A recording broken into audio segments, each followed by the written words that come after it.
Welcome back to Be the One. This is Nadia. Today, the subject matter is being the strong black woman. At this point, being a strong black woman is kind of not a defense mechanism, but it is, I don't know what to call it. It's almost like you have no other choice but to be that. Black women, a lot of times, we are raised to be independent. We are raised to get it on our own. We are raised to, you know, do for ourselves. And there's nothing wrong with independence and strength. But a lot of times it becomes an excuse for our male counterparts not to do anything for us, or like in a work environment, people give you less freedom to need space to, like, say if a black woman needed to take a mental health day, it would be looked down upon, you know, because we're not supposed to have problems. We're strong, you know. We have our own. We're out here getting it. We doing what we have to do. It's just, a lot of stuff that I do for myself is just straight out of necessity and me being resourceful. A lot of times people say, well, you don't need this because you do that. Just because I do something doesn't mean that I need something too.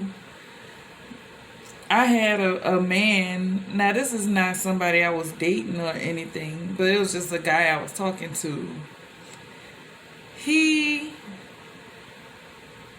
he basically said that he likes me because I don't ask for much.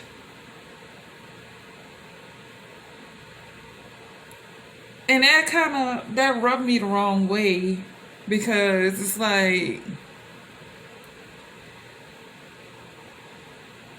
just because I'm not asking for a whole, I feel like I ask for, the basic. But just because I'm not asking for, like, you should, that doesn't give you leeway to not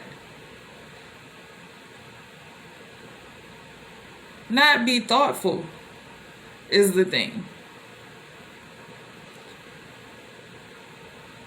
Like, we don't have the luxury of being a damsel in distress, even as kids. Like, and that's a whole nother subject. Like, black children in general, black people in general, we are, even when we are young, we are thought of as being older than we are.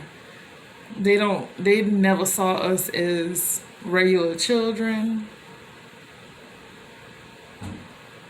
Like, this kind of off subject, but when I've always been tall, but I always looked young.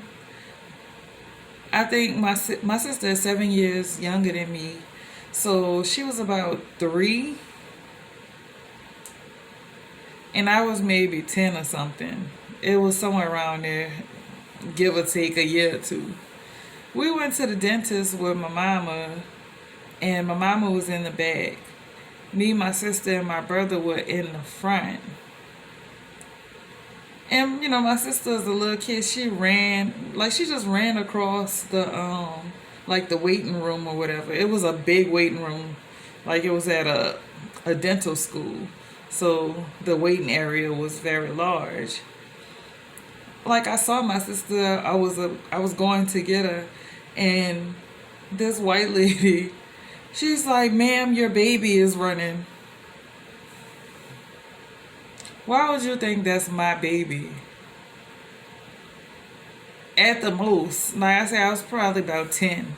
At the most, I might have looked 13. Why would you think that that's my? Why would you think that's my child? It wasn't like, hey, is she with you or anything? She said your baby is running. Another time when I was about 9 or 10, I, w- I always had a regular bike, and I got a 10 speed bike with the brakes on the handles, and so I was just learning that, hey, you gotta stop with the handles and not kick the pedal back like on an old school bike. And I was riding the bike around like it was a carport, and there was a man, a white man that had like a white work van. I was riding fast and I was trying to stop, and I panic. I'm kicking the pedal back, and I I hit the van. Like I hit it.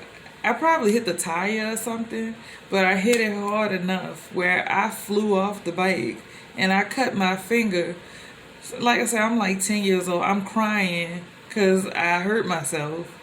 He comes up, he's like, "What are you doing?" He didn't say, "Hey, are you okay?"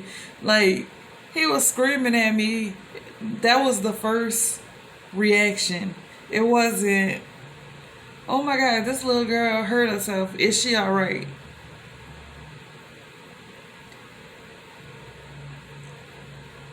So, as a black woman, black girl, I've never been seen as someone that requires a, a delicate hand. People look at me like, "Oh, you got it. Oh, you know how to do it. Oh, you're going to be all right." It's never like, "Oh, you good? You need help?" There's been multiple situations like,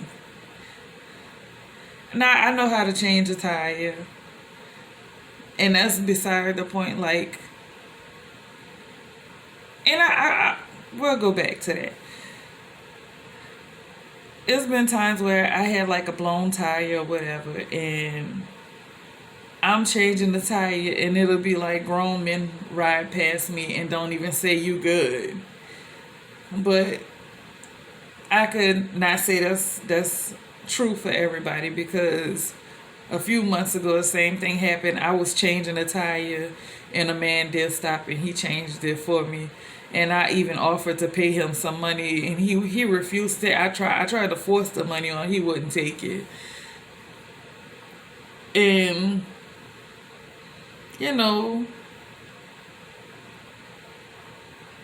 I was very grateful for that because it's rare that I'm ever offered any type of assistance.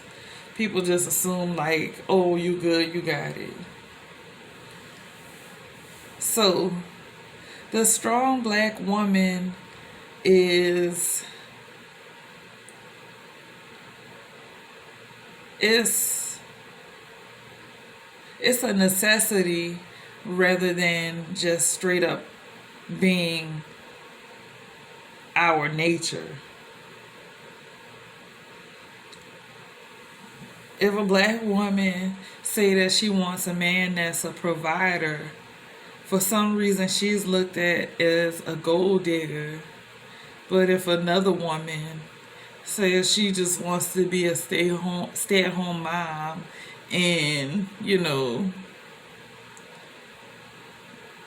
she just wants her husband to work and take care of everything. There's nothing wrong with that in most people's eyes. Now I don't want to be a mother at all. But even if I was married, I wouldn't want to be just a stay-at-home wife. I want to do something for myself. But at the same time, like, I want someone to have my back if I fall on hard times, you know. A lot of times us women